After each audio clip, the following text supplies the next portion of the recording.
ನಮಸ್ಕಾರ ಎಲ್ರಿಗೂ. ರೋಚಕ ಯೂಟ್ಯೂಬ್ ಚಾನಲ್ಗೆ ಸ್ವಾಗತ. ಮೂಡ ಹಗರಣ ಸಿದ್ದರಾಮಯ್ಯನವ್ರನ್ನ ಇನ್ನಿಲ್ಲದಂತೆ ಕಾಡ್ತಾ ಇದೆ. ರಾಜ್ಯಪಾಲರು ಪ್ರಾಸಿಕ್ಯೂಷನ್ಗೆ ಅನುಮತಿಯನ್ನು ಕೊಟ್ಟಿದ್ದು ರಾಜ್ಯ ರಾಜಕೀಯದಲ್ಲಿ ಸಂಚಲನ ಸೃಷ್ಟಿ ಮಾಡಿದೆ. ಅವರ ರಾಜಕೀಯ ಜೀವನದಲ್ಲೇ ಅತಿದೊಡ್ಡ ಸಂಕಷ್ಟವನ್ನು ಸಿದ್ದರಾಮಯ್ಯನವರು ಎದುರಿಸ್ತಾ ಇದ್ದಾರೆ. ಅದೇ ವಿಚಾರವಾಗಿ ಈಗ ಇವೆಲ್ಲವೂ ಎಲ್ಲಿಂದ ಶುರುವಾಯಿತು, ಇದರ ಹಿಂದೆ ಯಾರಿದ್ದಾರೆ ಅನ್ನೋದ್ರ ಬಗ್ಗೆ ಭಾರಿ ಕುತೂಹಲ ಮೂಡಿದೆ. ಸಿದ್ದರಾಮಯ್ಯ ಅವರು ಇಂತಹ ಸಂಕಷ್ಟದ ಪರಿಸ್ಥಿತಿಯನ್ನು ಎದುರಿಸುತ್ತಿದ್ದರ ಹಿಂದೆ ಒಟ್ಟಾರೆ ಮೂಡ ಹಗರಣದ ಬೆಳವಣಿಗೆ ಹಿಂದಿನ ಸೀಕ್ರೆಟ್ ಈಗ ಬಯಲಾಗಿದೆ. ಅದು ಸಹ ಸಿದ್ದರಾಮಯ್ಯ ಅವರ ಆಪ್ತ ಸಚಿವನಿಂದಲೇ ಆ ಒಂದು ಬಿಗ್ ಸೀಕ್ರೆಟ್ ಬಯಲಾಗಿರೋದು. ನಿಮ್ಮೆಲ್ಲರಿಗೂ ಗೊತ್ತಿರುವಂತೆ ಸಿದ್ದರಾಮಯ್ಯ ಕಾಂಗ್ರೆಸ್ನಲ್ಲಿ ಅತ್ಯಂತ ಪ್ರಭಾವಿ ನಾಯಕ, ಅದರಲ್ಲಿ ಎರಡು ಮಾತಿಲ್ಲ. ರಾಜ್ಯದಲ್ಲಿ ಅವರ ಶಕ್ತಿ ಏನು ಅನ್ನೋದು ಕಾಂಗ್ರೆಸ್ಗೆ ಗೊತ್ತಿದೆ. ಸಿದ್ದರಾಮಯ್ಯವ್ರನ್ನ ಕೆಳಗಿಳಿಸಿ ಅಧಿಕಾರದಲ್ಲಿ ಮುಂದುವರಿಯುವುದು ಅಷ್ಟು ಸುಲಭದ ಕೆಲಸ ಅಲ್ಲ. ಹೀಗಿರುವಾಗ ರಾಜಕೀಯದಲ್ಲಿ ಅತ್ಯಂತ ಹಿಡಿತವನ್ನು ಹೊಂದಿರುವಂಥ ಸಿದ್ದರಾಮಯ್ಯರ ರಾಜಕೀಯ ಅಸ್ತಿತ್ವನೇ ನಡಗಿಸುವ ಪ್ರಯತ್ನ ಆಗಿದೆ ಅಂತ ಅಂದರೆ ಅದು ರಾಜ್ಯ ರಾಜಕೀಯದಲ್ಲಿ ಗಂಭೀರ ಚರ್ಚೆ ಆಗ್ತಾ ಇದೆ. ಅಲ್ಲದೆ ಸಿದ್ದು ಟೀಮ್ನ ನಡೆ ಏನಿದೆ ಅದು ಅತ್ಯಂತ ಬಹಳ ಕುತೂಹಲವನ್ನು ಮೂಡಿಸಿದೆ.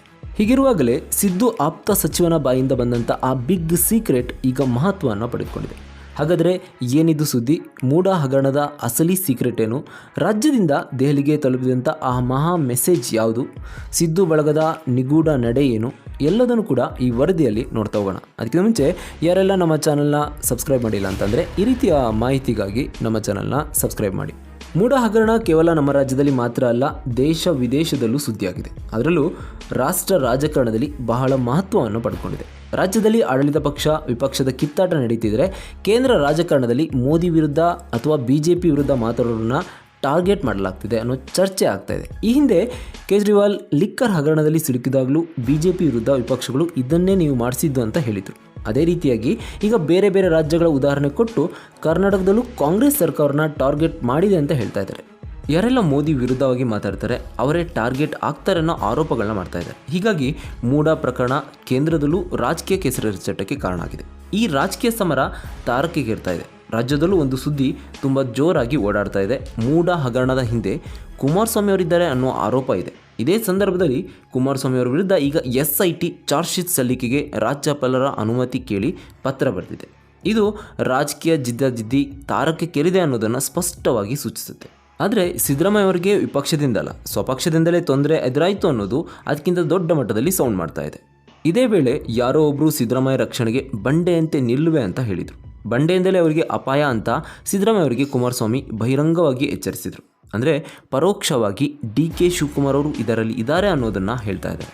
ಹೀಗಾಗಿ ಇದು ಎಲ್ಲಿಂದ ಶುರುವಾಯಿತು? ಎಲ್ಲ ಬೆಳವಣಿಗೆ ಹಿಂದೆ ಕಾಂಗ್ರೆಸ್ನವರೇ ಇದ್ದಾರೆ ಎನ್ನುವ ಚರ್ಚೆಗೆ ಇದು ವೇದಿಕೆ ಮಾಡಿಕೊಟ್ಟಿದೆ. ಕಾಂಗ್ರೆಸ್ ಹೈಕಮಾಂಡ್ ಸಿದ್ದರಾಮಯ್ಯ ಅವರ ಬೆನ್ನಿಗೆ ನಿಂತಿದೆ.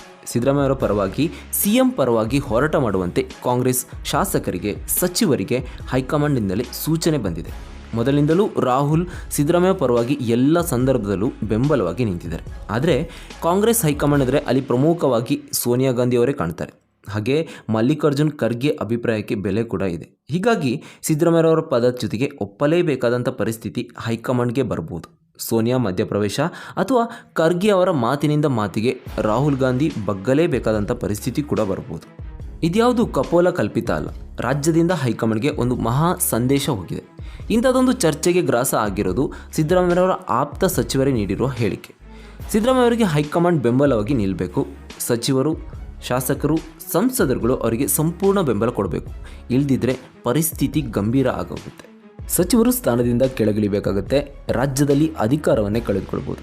ಅಷ್ಟು ಮಾತ್ರ ಅಲ್ಲದೆ ಪಕ್ಕದ ತೆಲಂಗಾಣದಲ್ಲೂ ಅಧಿಕಾರದಿಂದ ಕೆಳಗಿಳಿಬೇಕಾಗುತ್ತೆ ಅನ್ನುವ ಮಾತನ್ನು ಹೇಳಿದ್ದಾರೆ. ಸಿದ್ದರಾಮಯ್ಯವರ ವಿರುದ್ಧದ ಪ್ರಾಸಿಕ್ಯೂಷನ್ ಅನುಮತಿಯನ್ನು ಖಂಡಿಸಿ ಮಾತನಾಡುವ ಸಂದರ್ಭದಲ್ಲಿ ಹೇಳಿರುವಂಥದ್ದು. ಅವರ ಮಾತನ್ನು ಕೇಳಿದರೆ ಹೈಕಮಾಂಡ್ ಬೆಂಬಲ ಕೊಟ್ಟಿಲ್ಲ ಅನ್ನೋ ಅನುಮಾನ ಮೂಡುತ್ತೆ. ಹೌದು, ಸತೀಶ್ ಜಾರಕಿಹೊಳಿ ಅವರು ಹೇಳ್ತಾ ಇರೋದು ಹೈಕಮಾಂಡ್ ಸಂಪೂರ್ಣವಾಗಿ CMಗೆ ಬೆಂಬಲ ಕೊಡಬೇಕು ಅನ್ನೋ ವಿಚಾರವನ್ನು. ಈಗಾಗಲೇ ಹೈಕಮಾಂಡ್ ಸಿದ್ದು ಪರ ಬ್ಯಾಟ್ ಮಾಡಿದ್ದಾರೆ. ಆದರೆ ಸಚಿವರ ಮಾತನ್ನು ಕೇಳಿದರೆ ಅಲ್ಲಿ ಎಲ್ಲವೂ ಸರಿ ಇಲ್ಲ ಅನ್ನೋದನ್ನು ಒತ್ತಿ ಹೇಳಿದಂತಿದೆ. ಹೈಕಮಾಂಡ್ನಲ್ಲಿ ಎಲ್ಲರ ಬಹುಮತದ ಬೆಂಬಲ ಇಲ್ಲ ಅನ್ನೋದು ಅವರ ಮಾತುಗಳಲ್ಲಿ ವ್ಯಕ್ತ ಆಯಿತು ಅನ್ನೋದೇ ಈಗ ಅನುಮಾನ ಮೂಡಿಸಿದೆ. ಅಲ್ಲಿ ಸಮಸ್ಯೆ ಇಲ್ಲ ಅಂದಿದ್ರೆ ಸತೀಶ್ ಜಾರಕಿಹೊಳಿ ಅವರ ಬಾಯಲ್ಲಿ ಆ ಮಾತುಗಳು ಬರ್ತಾ ಇರಲಿಲ್ಲ. ಇಲ್ಲಿನ ಸರ್ಕಾರ, ಸಚಿವರು, ಹೈಕಮಾಂಡ್ ಎಲ್ಲರೂ ಸಿದ್ದರಾಮಯ್ಯವ್ರ ಬೆಂಬಲಕ್ಕೆ ನಿಲ್ಲಬೇಕು ಅಂತ ಹೇಳಿರುವಂಥದ್ದು. ಅಲ್ಲಿಗೆ ಬೆಂಬಲದಲ್ಲಿ ಮಿಸ್ ಆದವರಿಗೆ ಸಿದ್ದರಾಮಯ್ಯವ್ರನ್ನ ಉಳಿಸಿಕೊಳ್ಳಬೇಕು ಅನ್ನುವ ಮೆಸೇಜ್ ಕೊಟ್ಟಿದ್ದಾರೆ. ಅಂದರೆ ಇಲ್ಲಿ ರಾಜ್ಯ ನಾಯಕರ, ಅದರಲ್ಲೂ ಸಿದ್ದರಾಮಯ್ಯ ಬೆಂಬಲಿಗರ ಆತಂಕ ಇರುವಂಥದ್ದು. ಸ್ವಪಕ್ಷದಲ್ಲೇ ಹೈಕಮಾಂಡನ್ನೇ ಒಪ್ಪಿಸುವಂಥ ಸನ್ನಿವೇಶ ಸೃಷ್ಟಿ ಆಗ್ಬೋದು.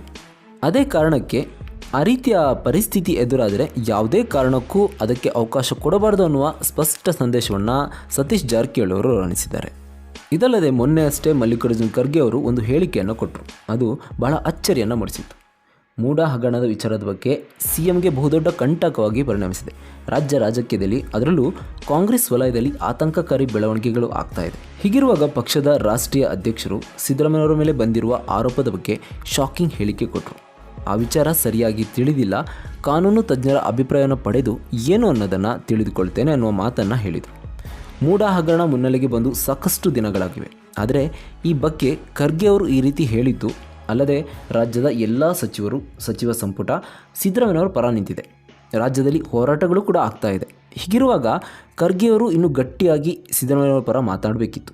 ಹೀಗಾಗಿ ಹೈಕಮಾಂಡ್ನಲ್ಲಿ ಏನಾದರೂ ಬೇರೆ ಲೆಕ್ಕಾಚಾರಗಳು ನಡೀತಿದೆ ಅನ್ನೋದು ರಾಜ್ಯ ನಾಯಕರಲ್ಲಿ ಅಸಮಾಧಾನ ಮೂಡಿಸಿದೆ.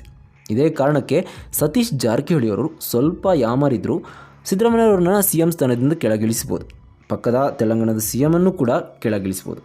ರಾಜಕೀಯ ಅಸ್ಥಿರತೆ ಆಗ್ಬೋದು, ಕಾಂಗ್ರೆಸ್ಗೆ ಕಂಟಕ ಆಗ್ಬೋದು ಅನ್ನುವ ಖಡಕ್ ಎಚ್ಚರಿಕೆಯನ್ನು ಕೊಟ್ಟಂತಿದೆ. ಈಗಾಗಲೇ ಬಿಜೆಪಿ ಹೈಕಮಾಂಡ್ ತೆಲಂಗಾಣದ ಮೇಲೂ ಕಣ್ಣಿಟ್ಟಿದೆ. ಕರ್ನಾಟಕದಲ್ಲಿ ಏನಾದರೂ ಅವಕಾಶ ಸಿಗುತ್ತಾ ಅಂತ ತುದಿಗಾಲಲ್ಲಿ ಕಾಯ್ತಾ ಇದೆ. ಹೀಗಿರುವಂಥ ಸಂದರ್ಭದಲ್ಲಿ ಏನಾದರೂ ಸಿದ್ದರಾಮಯ್ಯವರನ್ನ ಟಚ್ ಮಾಡುವಂಥ ಪ್ರಯತ್ನ ಮಾಡಿದರೆ ಆಗ ಹಲವು ರೀತಿಯ ಬಹುದೊಡ್ಡ ಸಂಕಷ್ಟವನ್ನು ಎದುರಿಸಬೇಕಾಗತ್ತೆ. ಒಂದು ರಾಜ್ಯದಲ್ಲಿ ಕಾಂಗ್ರೆಸ್ನಲ್ಲಿ ಆಂತರಿಕ ಕಿತ್ತಾಟಕ್ಕೆ ಎಡೆ ಮಾಡಿಕೊಡ್ಬೋದು. ಇದು ಬಿಜೆಪಿಗೆ ಲಾಭ ಆಗ್ಬೋದು. ಸಿದ್ದರಾಮಯ್ಯವರನ್ನು ಹೊರತುಪಡಿಸಿ ಬೇರೆ ಯಾರೇ ಸಿಎಂ ಆದರೂ ಅದನ್ನು ಸಂಪೂರ್ಣವಾಗಿ ಒಪ್ಪಿಕೊಳ್ಳುವಂಥ ಪರಿಸ್ಥಿತಿ ಕರ್ನಾಟಕ ಕಾಂಗ್ರೆಸ್ನಲ್ಲಿ ಇಲ್ಲ. ಅಥವಾ ಆ ರೀತಿ ಏನಾದರೂ ಆದರೆ ಕಾಂಗ್ರೆಸ್ನಲ್ಲಿ ಎರಡು ಬಣಗಳು ಸೃಷ್ಟಿಯಾಗ್ಬೋದು. ಅದರಲ್ಲಿ ಒಂದು ಬಣ ಸಂಪೂರ್ಣ ಬಿಜೆಪಿಗೆ ಬೆಂಬಲವನ್ನು ಕೊಡಬಹುದು. ಅದೇ ರೀತಿ ತೆಲಂಗಾಣದಲ್ಲಿ ಈಗಾಗಲೇ ಆಪರೇಷನ್ ಗುಮಾನಿ ಇದೆ. ಪಕ್ಷಾಂತರದ ಆರಂಭದ ಸುಳಿವು ಸಿಗ್ತಾ ಇದೆ. ಕಾಂಗ್ರೆಸ್ನ ಒಂದಷ್ಟು ಮಂದಿ ಬಿಜೆಪಿಗೆ ಪಕ್ಷಾಂತರ ಆಗ್ಬೋದು ಅನ್ನುವ ಲೆಕ್ಕಾಚಾರಗಳು ತೆಲಂಗಾಣ ರಾಜಕೀಯದಲ್ಲಿ ಬರ್ತಾ ಇದೆ. ಹೀಗಾಗಿ ಅಂಥ ದೊಡ್ಡ ದೊಡ್ಡ ಎಡವಟ್ಗಳಿಗೆ ದಾರಿ ಮಾಡಿಕೊಡ್ಬಾರ್ದು. ಏನೋ ಮಾಡೋದಕ್ಕೆ ಹೋಗಿ ಇನ್ನೇನೋ ಆಗಬಾರ್ದು ಅಂತ ಹೈಕಮಾಂಡ್ಗೆ ಮಹಾ ಸಂದೇಶ ರವಾನೆ ಆಗ್ತಾ ಇದೆ. ಇದೇ ರೀತಿಯಲ್ಲಿ ಸಿದ್ದು ಬಣದ ಸಚಿವರುಗಳು ನಾವೆಲ್ಲರೂ ಒಂದಾಗಿದ್ದೇವೆ, ಸಿಎಂ ಬೆನ್ನಿಗೆ ನಿಂತಿದ್ದೀವಿ ಅನ್ನೋದನ್ನು ಹೇಳ್ತಾ ಇದ್ದಾರೆ. ಇನ್ನು ಸರ್ಕಾರದ ಮುಂದಿನ ನಡೆ ಹೇಗಿರಲಿದೆ ಎಂಬ ನಿಟ್ಟಿನಲ್ಲಿ ಗುರುವಾರ ನಡೆಯುವ ಕಾಂಗ್ರೆಸ್ ಶಾಸಕಾಂಗ ಪಕ್ಷದ ಸಭೆಯಲ್ಲೂ ಚರ್ಚೆ ನಡೆಯುವ ಸಾಧ್ಯತೆ ಇದೆ. ವಿಧಾನಸೌಧದಲ್ಲಿ ಸಿಎಂ ಸಿದ್ದರಾಮಯ್ಯ ನೇತೃತ್ವದಲ್ಲಿ ಈ ಸಭೆ ನಡೆಯುತ್ತೆ. ಇನ್ನು ಇದರ ಬಗ್ಗೆ ನಿಮ್ಮ ಅನಿಸಿಕೆ, ಅಭಿಪ್ರಾಯ ಏನು ಎಂಬುದನ್ನು ನಮಗೆ ಕಮೆಂಟ್ ಮೂಲಕ ತಿಳಿಸಿ. ಧನ್ಯವಾದಗಳು.